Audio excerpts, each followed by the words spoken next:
A couple individuals have said that they like the stuff in the background, but they know Reclaim. Like they like it's just not, I don't know, not so curated or whatever you want to call it. It's not put on. Yeah. It's 100% like we run in the gym. Right. All right, you good? I'm good. Let's go. All right, man. Hey guys, welcome back to Silver Bullet Podcast. James and myself, Colton, bring another episode to you guys today. This one's pretty simple and straightforward, but I guess I'll give you a little background as to why we're talking about this. I gave James some heads up about a week in advance. So I could have some stuff ready. Yeah, it always helps to be a little prepared. But at the very beginning of January, usually the topic at the beginning of the year for anybody in the fitness space is I got to dial in my nutrition, got to figure out how to eat right, got to actually eat right. All those fun things. We just finished up an 8-week nutrition course in-house here at Reclaim. I've heard it was phenomenal. Yeah, I was super excited about how it turned out. I thought it turned out pretty good. A lot of people saw a lot of benefit from it. We'll eventually have it as a program that you can purchase on our website, but we're kind of putting all the details on that. Anywho, it got to the end of the 8 weeks, and this was a question that came up so many times throughout the middle of it. Mm-hmm. Patience was definitely something that you had to practice in order to get all the information before you could make this decision. But the question of, okay, well, what... I understand that I need protein. I understand that I need carbohydrates in specific amounts according to my body. I know that based on that, I can figure out my fat percentage, calories. Like, now, with all that considered, what do I eat? Right. You know what I mean? So many people oversimplify. They make things way too complicated when it comes to food, which is why I know that we can have a little bit of a nitty-gritty conversation about food in and of itself. So essentially what we're doing with this podcast episode today, we're going to talk about food. It's going to be all about food. So hopefully you're not hungry while you're listening to this, because I am starving. I got some stuff heating up right now. Dude, I am starving right now. But basically, James and I are going to cover, our favorite recipes, things that we eat pretty often, whether that's for convenience or it's because it is what we know that our body utilizes well, or we're also going to cover foods that we know that we all should be consuming, whether it be for health or fat loss or muscle gain, lean mass gain. We're going to cover all of these things. And we'll throw in some tips on literally how you can cook them, prepare them, store them even. Sure. But we're essentially going to explain our food life transformation. What we used to eat back in the day when we first entered the space, what we eat now, why. And we're even going to throw in we both have kids. Mm-hmm. Between the two of us, we got 5 kids. We're not together. Right? Right? Oh yeah, not together. But we have 5 kids. We have 5 kids. Unless you got some news to share. Not that I know of. Anyways, gosh sakes. Sorry. Yeah, all thrown off there. No, I don't think so. Anyways, we all have 5 kids under the age of, how old's Gus? Gus is 5. He'll be 5. 6. We got 5 under the age of 5. Okay, so we're talking little kids, and the little kids are the hardest ones to try to get to learn how to eat well.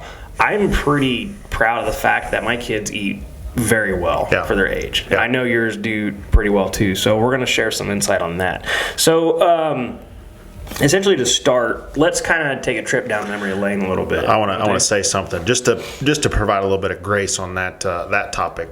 When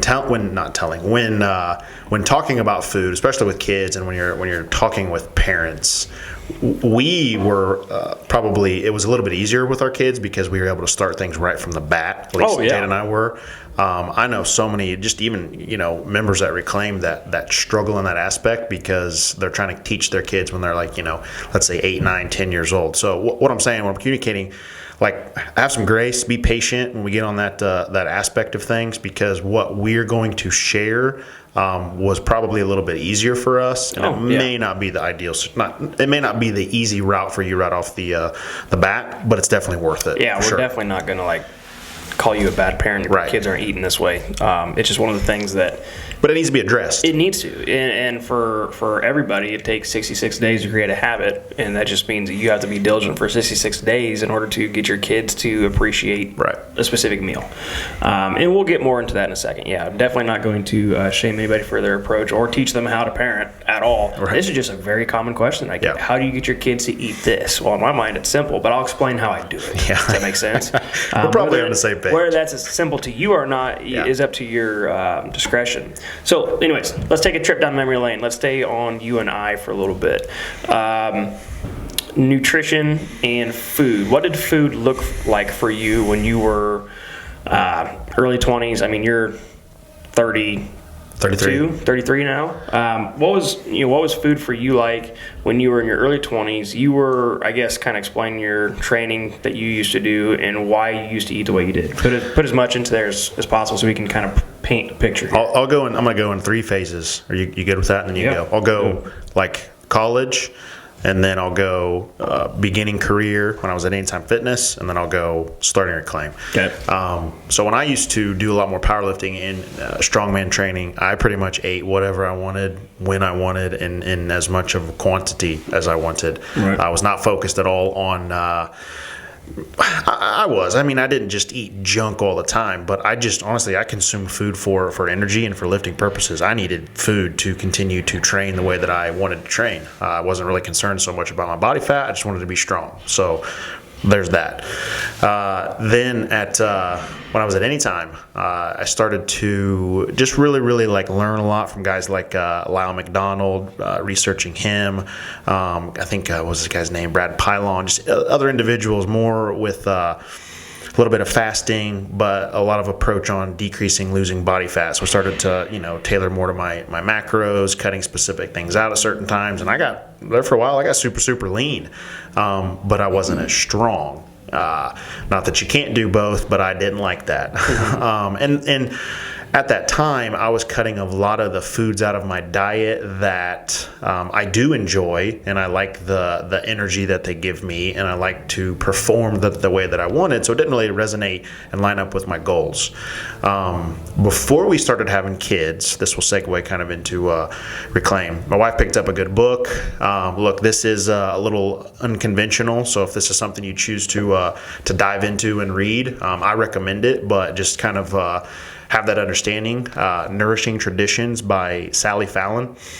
And it just was kind of talking a lot about making your own broths, even if you're able to grow a lot of your own food, hunt, just that you need to know where your nutrients come from, and they need to come from an area that is pretty close to where you live. Right. The sooner that you get the food, the more fresh that it's going to be, but the important aspect for your body, the more nutritional value that food's going to have. It hasn't been sitting on a shelf, it's not heavily processed, yada yada. We'll cover all that.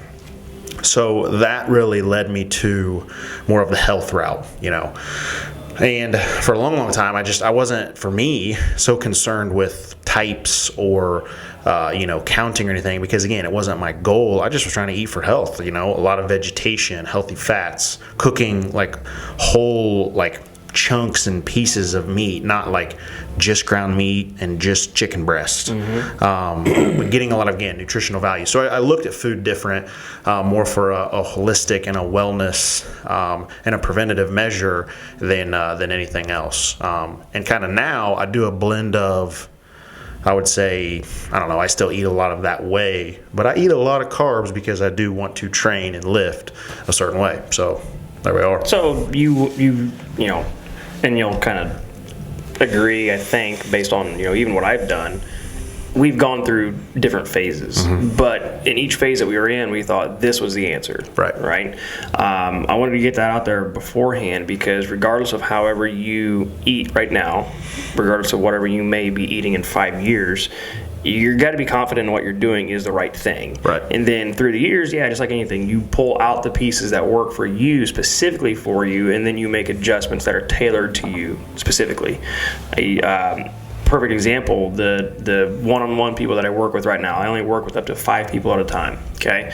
Where you really get to dive in and learn about somebody's physiology, their stress they go through on a daily basis, and we figure out what food works for them to get them to X goal, right? I have 5 different people. All 5 of them are doing something different. No one person is doing the exact same thing as the other.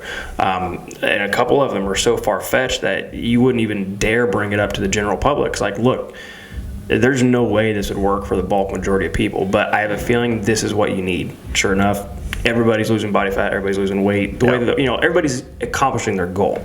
So with that being said, even when I was young, and I'll give you 3 stages too. I'll give you high school, college, and I guess now, okay? Because after I got out of college, it was pretty bad, and we'll just leave that one alone for a while. So in high school, bless my mom and dad's heart, we didn't eat well, okay? There's 6 kids. It was about what's convenient for us to eat, okay? There were plenty of times where I'd go over to my grandmother's and we're having fried bologna sandwiches with Wonder Bread and a slice of tomato and a little bit of Miracle Whip.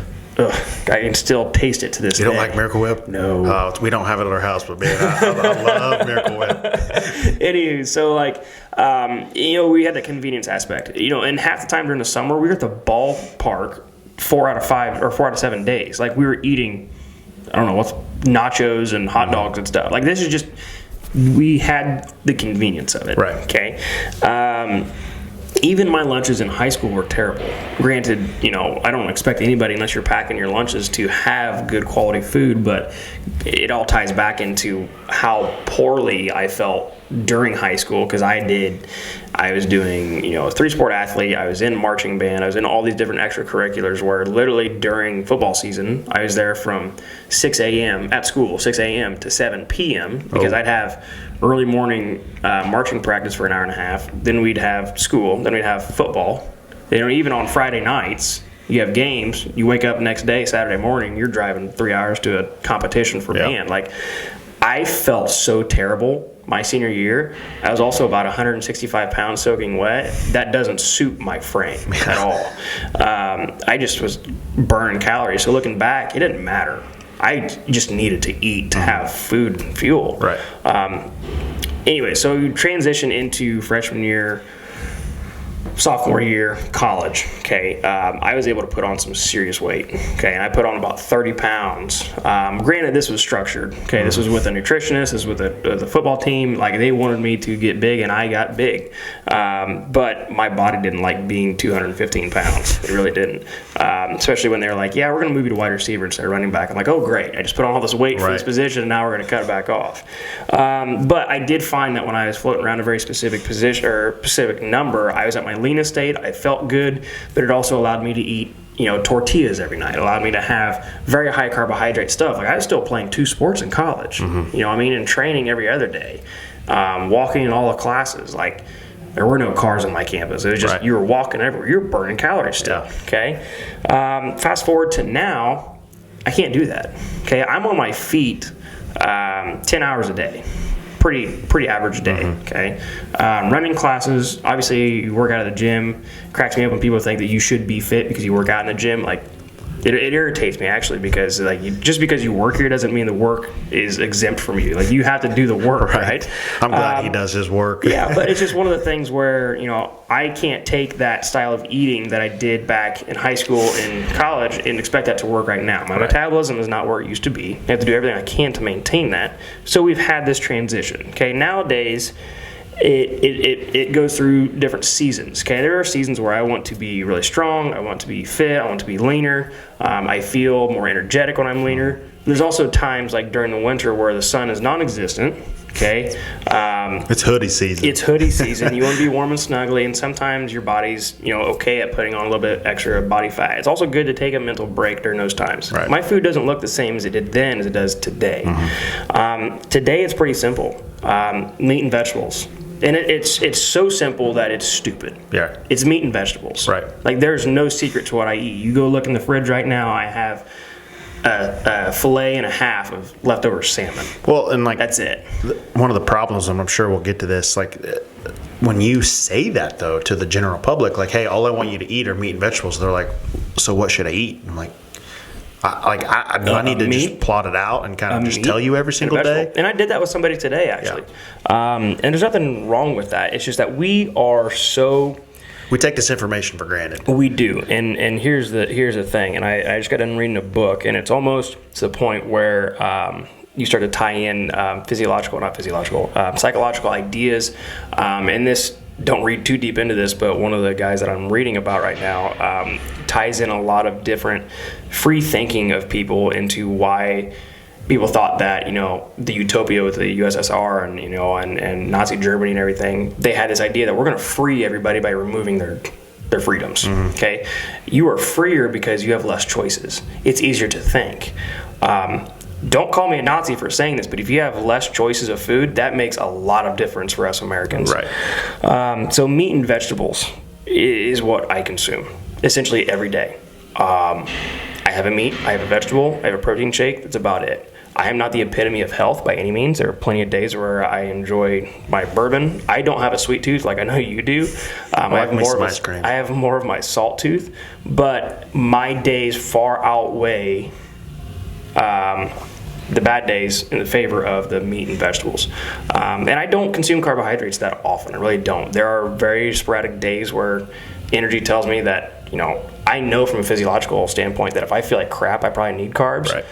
There's a good chance if you're out there and you eat carbs every day and you still feel like crap, it's because of the carbs. For sure. Okay.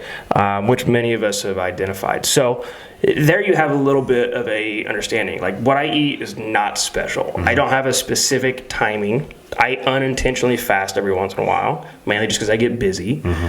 I eat until I'm satiated, but the foods that I do eat are meat and protein. Mm-hmm. That's about it. Yep. Pretty simple, right? Right. So where do we go from here? Well, when people say, okay, what should I eat? Okay, what's your answer to them?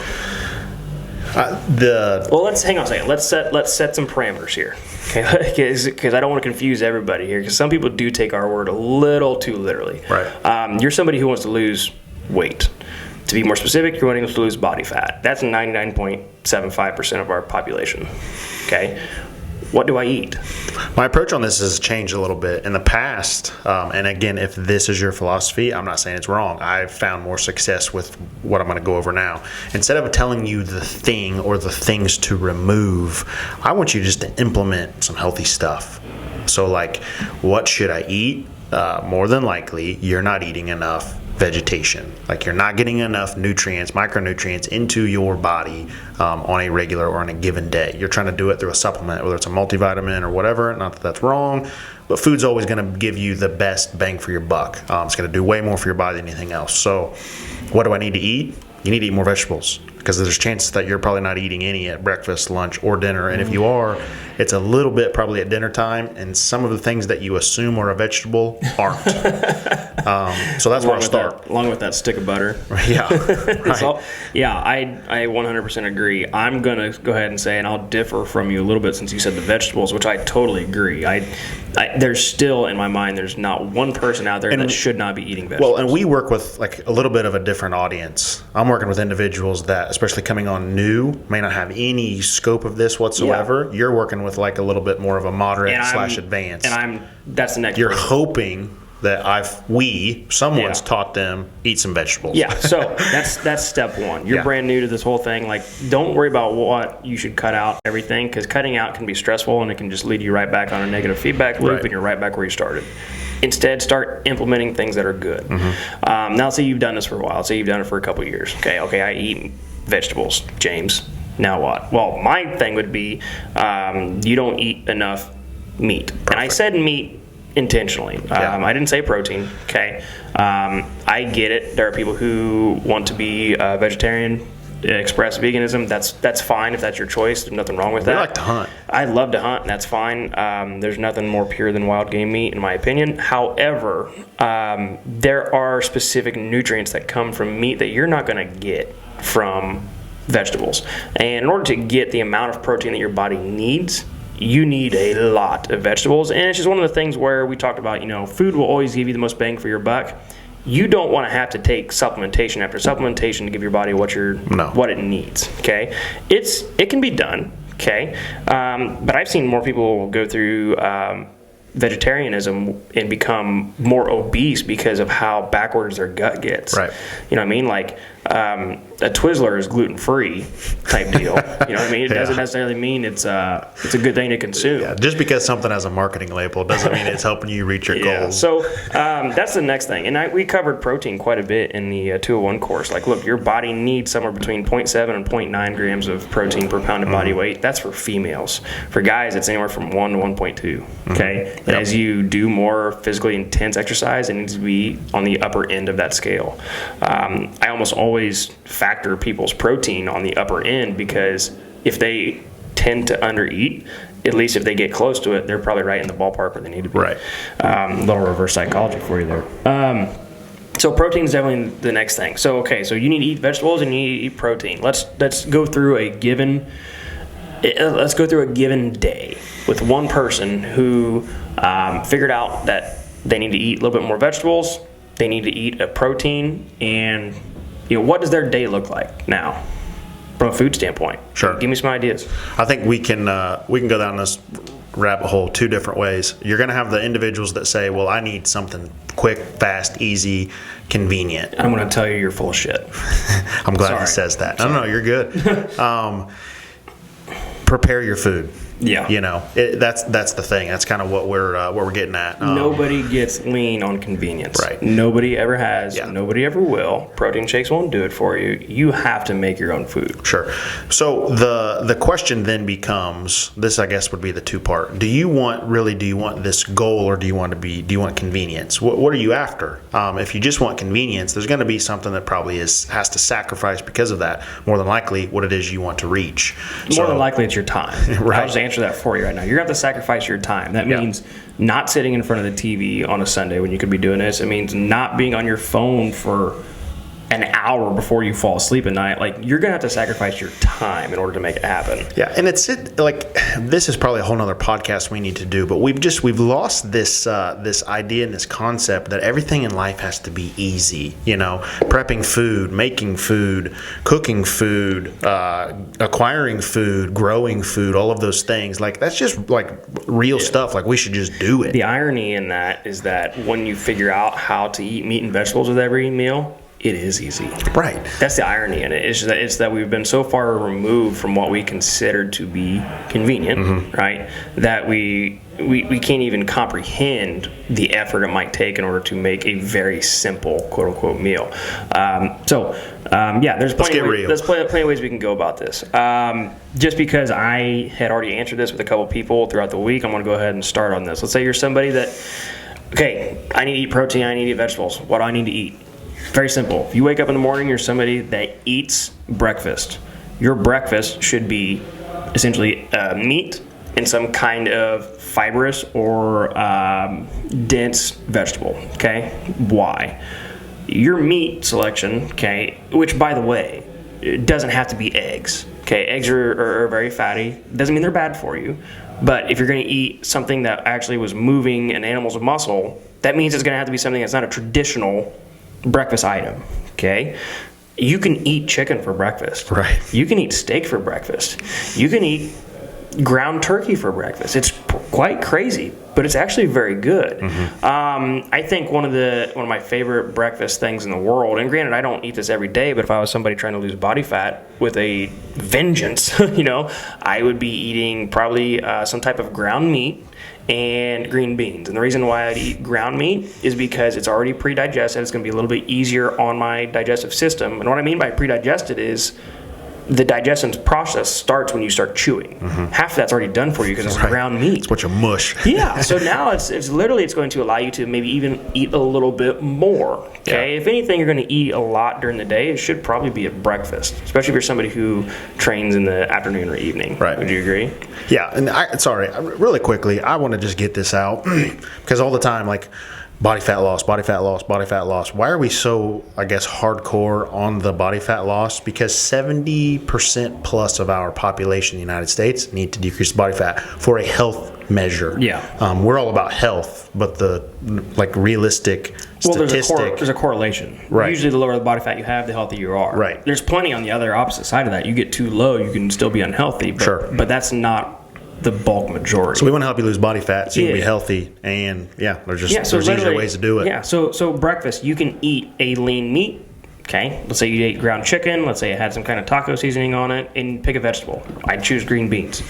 That looks like a boring meal. If you can understand boring and you can appreciate boring, you will glide right through this. It's a piece of cake. Okay, lunch. Give me an idea. Well, everyone's going to say a salad, so how about we say why that's not always the best choice in the world. Ahead. With the salad, you're not going to be able to eat much food. You're going to load up your let's say, and even you might use spinach, hopefully, but if you use iceberg lettuce, you're getting again no nutrients at all. You're wasting time and chewing and food. So let's start somewhere else. And if convenience is your thing, make more food the night before and just pack that and bring it the next day. If I didn't have leftovers, I don't know how I would eat. I wouldn't most function. of the time. I have to eat, and I eat cold leftovers too. Yeah. It makes it easy. Yeah. So have your meat, have your vegetables, bring them for lunch the next day. Yeah. Or be prepared. Here's the big thing that I usually get in response to lunches is that, well, if I don't have a thing to warm it up. Okay, so I'm the person that says just eat it cold. You know what I mean? Like, obviously I don't care, just eat it. Yeah. But if you're somebody who with that in mind, you're like, I literally can't eat my leftovers cold, fine. Take the route of, okay, if I need a vegetable and I need a meat, like the worst thing you could do maybe is make a lettuce wrap. Right. Go get some butter lettuce and throw some kind of a crap ton of cold meat cut in there. It's not the best thing in the world. It's a hell of a lot better than a salad with croutons and ranch dressing. Sure. You know what I mean? Like, that's not that hard. You could eat 3 of them. You could eat 4 of them. You know what I mean? And it still be less than the amount of tablespoons of ranch you put on your salad. Right. You know what I mean? Salad doesn't equate to being skinny. And being skinny doesn't equate to being healthy. No. You know what I mean? So there's a couple of ideas of, just lunch to start. Okay, so we had an idea for breakfast, had an idea for lunch. So far, the theme, it's boring. Keep it stupid simple. Keep it stupid simple? Keep it simple? Okay. So the theme of this so far is that it's boring, and not too many people were probably expecting that when they're like, oh, they're going to talk about what I should eat for lunch and this elaborate meal and all these fun things. Instagram recipes. It's not. These are not hosting your family over meals, okay? But keep in mind, we all think that we want to make food like that all the time. When your motivation is low, you're going to resort to what you are habitually capable of doing. And if you are capable of prepping your food the night before and making it as simple as possible, you'll learn to appreciate that and how simple, quote unquote, it is. Right. And when it's simple, you get your time back. Yeah. You know what I mean? The time that you were sacrificing initially, okay? One thing I think every single person should keep with them, in my opinion, now there's some stuff that you might not want to add to it all the time. Beef jerky. Or some kind of jerky. Yeah, jerky can be, you ever heard of Biltong? Biltong. Hang on, I'm going to look it up. A lot less sodium and a lot more... there he goes. I knew he was going to get on the sodium. We talked about that. A lot less sodium and a heck of a lot more protein per pound. Now, there's a couple... Is this Rich Frowning's brand? No. Actually, I don't think... He's just got a bison jerky. Gotcha. I'm kidding. For any of you guys that hear me type on the keyboard, I got my keyboard. I'm not saying this is a replacement. I'm saying this is the thing that like you have stored away in an emergency or when you don't have anything else, and you're not going to go get a sandwich. Right. So I can't remember the exact thing about it, what makes it different, but it's not like traditional jerky made from commercially raised meat. A lot of this comes from different animals that are... You're able to actually import this from across the country. Cool. So it is much leaner. Okay, you can get things like New Zealand stag type deal. Very very high in protein, but has all the same flavors as most of your protein snacks. Now I will say that while I 100% agree with that to be something that you should have just on the ready at any given time, you should always have a protein shake. I don't care what your goal is. If you have a protein shake, it can literally stay in your car for months and you totally forget about it. But that one day where you're about to bite your fingers off because you forgot your food or whatever, it wasn't enough, that thing will come in handy. Right. Okay. So we talked about a breakfast, talked about a lunch. Let's talk about dinner. Okay. And I want to fill you in on one of my best kept secrets when I'm talking about dinner. You ready for this? Let's hear it. Check this out. Crock pot. Yeah. Crock pot and Instapot. Holy crap! I don't have an those down. I don't have an Instapot. Crock pot. Okay, if convenience is your issue, this is the easiest thing to do in the world. sure. I swear it is. Okay, you can put it in before work, come home, put it on low. Like, it is literally going to be fall, pork, tender, whatever you're choosing to consume. Now, with that being said, what are some ideas? I think one of the best things that I actually suggest to people is shredding chicken. Okay, crock pot with you can buy an entire 2-3 pounds of chicken breast. Put them in your crock pot, season them how you'd like. Throw a little bit of water down in the bottom. I don't use chicken broth often. I will if I have to, but chicken broth is a little more sodium, especially, I didn't make it, fattier content. Right. I can put a little bit of water in there, put it on low, and let that puppy go for a while. And when it is done and it's shreddable, it is a blank canvas that you can do anything with. Right. You can portion some of it out to where you season it one way and have this other one seasoned. Like, you can literally do it. It's endless. Okay? Endless possibilities. That is perfect for lunches in your lettuce wrap, to have the next morning with some peppers, to do, it is probably one of my best kept secrets. And it's not even a secret. It's so simple. Right. Okay. Yeah, there's a few nights like when a day that I get home early, like, usually one night of the week, Jada will, not night, like during the day, Jada will leave, kind of go run some errands, have some time to herself. We have 3 boys at home.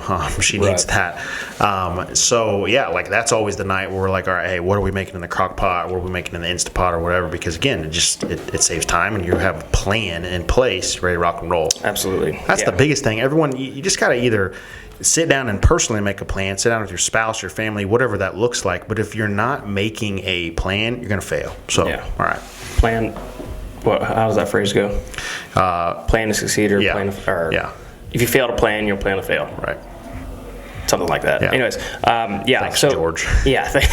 So, that is, one of the easiest things that you can do. Literally, of the 3 things that we just mentioned, breakfast, lunch, and dinner, it's a meat and a vegetable. I didn't say you could put whatever vegetable you want. Like, I utilize steamable vegetables. Like, I don't know why people think that is the worst thing in the world.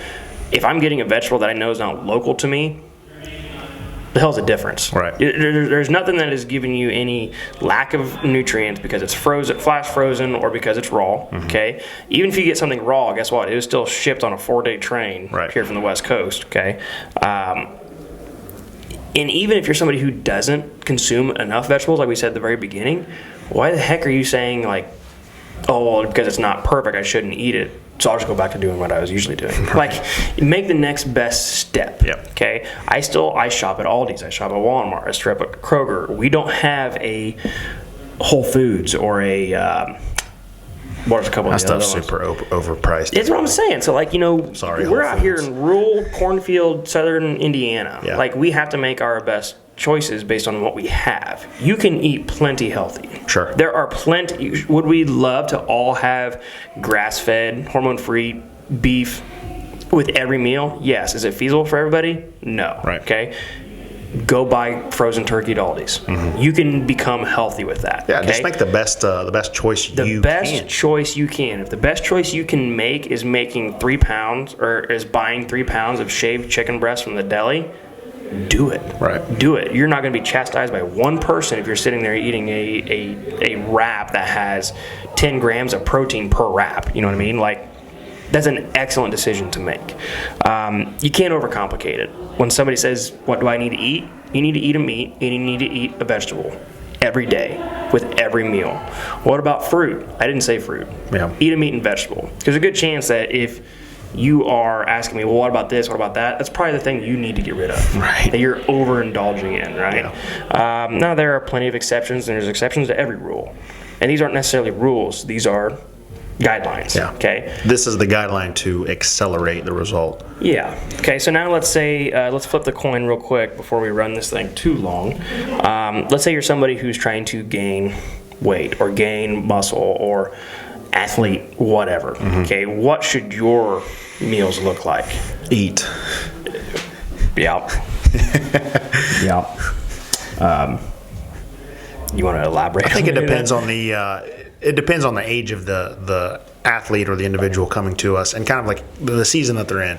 So like last night, I sat down with a couple of younger gentlemen, younger boys, wanting to do some sports performance training, and I was talking to their dad, and like he's like, yeah, I wanted to gain weight, yada yada, and I was like, look, sometimes, especially that age, like you alluded to already, talking about as busy as you are in college, the body can just kind of take on whatever. Yeah. I'm not saying it's healthy, but if you want to gain weight and the goal is to gain weight and you want to do it quickly, we just got to eat. Yeah. We got to eat as much food as possible, and the blinders have to kind of go on with health, especially carbohydrates, more protein. Yeah. Fuel the activity that you're going to be doing. Yeah, I would definitely add to that and say that the protein, just for anybody doing anything, protein is super important. I think if you're an athlete trying to get the advantage of bulking, quote unquote, dairy can be a really good option, especially when you're talking about just overall increase in fat calories. Dairy can be a good option, but replenishing glycogen for the training that you're doing, like eat a ton of yams, sweet potatoes and yams. Yep. I think that's a huge help, and that's an easy way to cleanly put on weight. Okay, you shouldn't just be smashing cheeseburgers and tacos. Like, yeah, we make jokes that you just need to keep eating, but you should be mindful of what you're eating, especially if you're a kid. Okay, if you have a little bit more restraint as an adult. The voice of reason over here. Yeah, well, people take our stuff a little literally. Okay, we're sitting there smashing the Dollar Bell or the Taco Bell dollar menu. Okay. Sure. Okay. Lastly, before we go into it, just because we touched at the very beginning, how do I essentially get my kids to eat the way that I know that they should? Now that question is probably really poorly worded. Okay, I don't know the best way to ask it, but that's the question I get. How do you get your kids to eat what you eat? Okay, essentially like that. And that's probably the best thing it is. What was your plan of attack when your boys started coming along? Where are they now, and where do you think that we could all benefit on trying a couple of things, even if they are high school kids or junior high or whatnot, where they are going to be the most resilient possible? Okay. So if you are a parent and you are working, if you're wanting your children to consume certain foods, the first thing that I would ask, like if I'm a coach or if I'm the parent, hopefully I would ask myself, am I eating these things? Because there's a really good chance that your child is looking up to you for leadership. They want to make sure that you are doing what it is that you tell them to do, so you're not a huge hypocrite. So I'm going to put the ball back in your court, and if you're asking your kid to eat vegetables or whatever it is, you should probably be eating them. Yeah. And if you're not, they're never going to take you serious anyway. So that's the kind of the framework and where you need to start from.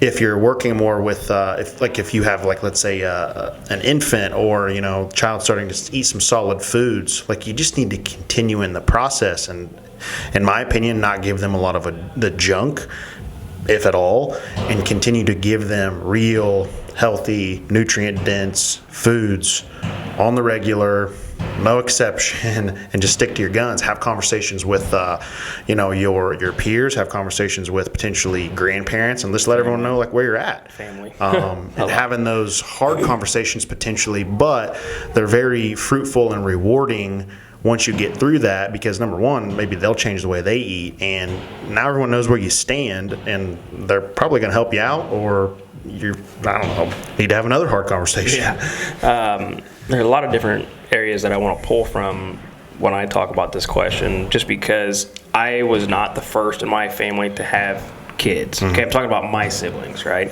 I had two sisters that both had 2 kids apiece before I had my kids, and I watched them go through some different things, and they were not the same, but some were healthy, some were not unhealthy. The way that they ate was some pieces were what I wanted to do with my kids, and others is like I refuse. I just cannot allow myself to put that upon my children. Okay, I take what I give my kids for lunch personally. And that is not me being a hard ass. It's not me being the most dynamite parent in the world. It is I have a deeper appreciation for what health is because of my field of work. Right. Okay. I don't care about convenience. It takes me 20 minutes max 20 to 30 minutes to pack their lunch every night. Right. And I'm okay with that because I've done it so often that I have a routine. Routines are great. Okay. But there are plenty of things that I was not going to allow my kids to build upon. Right. Okay. One of the things that I think could be a huge help for people, stop putting condiments in your fridge. Yes. Okay. Don't buy condiments. Right. Don't buy ketchup.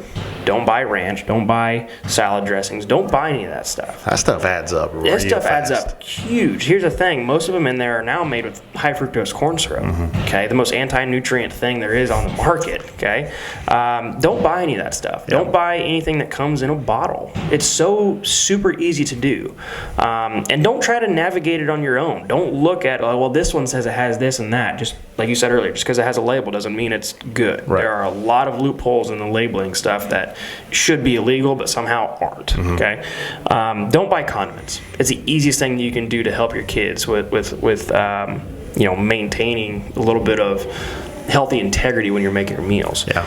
If you have young kids, I'm talking like infants, when you get to the point, something I wanted to try, I didn't know, but when you got to the point where they could start to handle solid foods, we started blitzing essentially all the food that we were eating and putting it in a bowl, and we were literally, every meal that we ate, our kid ate. Right. Like, that took time. Yep. It wasn't convenient. That's huge. I think it made all the difference in the world because guess what? When they started getting their teeth, they're like, "Yeah, I want broccoli. Give me some of that broccoli." I'm like, "Yeah." And this is when the more types of foods that you can inoculate like a young body with, the better off their digestive system is going to be. Oh yeah, for sure. That's definitely one thing that I think is super beneficial with that. Granted, and I don't want to make it sound like raising my kids is all sunshine and roses. Like, I have one kid right now that will literally eat every vegetable off their plate and not touch their meat until the very end. And then the other one, well, he's the opposite. Right. I mean, he will, if you like even mix meat with rice, he will pull the rice out, eat the meat, and it's just sitting there. Like, I have two totally different kids when it comes to eating. However, we do stick to our guns. Okay. Their quote unquote dessert is unsweetened applesauce. Yeah. You know what I mean?